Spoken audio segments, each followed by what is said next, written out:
ভুটানকে উড়িয়ে সাপে সেমিফাইনালে যুবারা।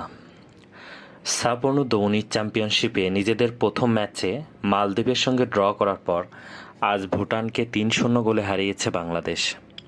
গ্রুপ পর্বে দুটি ম্যাচে ১ ড্র আর ১ জয়ে ৪ পয়েন্ট নিয়ে সেমিফাইনাল নিশ্চিত করেছে গোলাম রব্বানীর দল। ভারতের অরুণাচল প্রদেশের ইউপিআর গোল্ডেন জুবলি স্টেডিয়ামে বাংলাদেশের হয়ে একটি করে গোল করেছেন মোর্শেদ আলী, সুমন সরেন ও নাজমুল হুদা। প্রথমার্ধে বাংলাদেশের বেশ গোছালো ফুটবল খেলা, তাতে গোল পেতেও বেশিক্ষণ অপেক্ষা করতে হয়নি তাদের।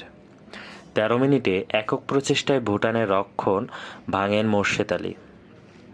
তার বাঁ পায়ের শট খুঁজে নেয় প্রতিপক্ষের জাল। ১৬ মিনিটের আরেকটি আক্রমণ শোনায় বাংলাদেশ। ডি বক্স ভেঙে প্রবেশের পথে কর্নারের বিনিময়ে মোর্শেদকে আটকান প্রতিপক্ষ এক খেলোয়াড়। ২৭ মিনিটে আবারও মোর্শেদ, এবার ডান পায়ে দিয়ে ডিবলিং করে বলটা গোলমুখের বাঁ প্রান্তে থাকা সুমন সরেনকে দেন মোর্শেদ। ভুটানের সঙ্গে ৩ গোলে জেতায় এ গ্রুপের সেরা হওয়ার সম্ভাবনা বেড়েছে বাংলাদেশের। মঙ্গলবার গ্রুপ পর্বের শেষ ম্যাচে মালদ্বীপ খেলবে ভুটানের বিপক্ষে।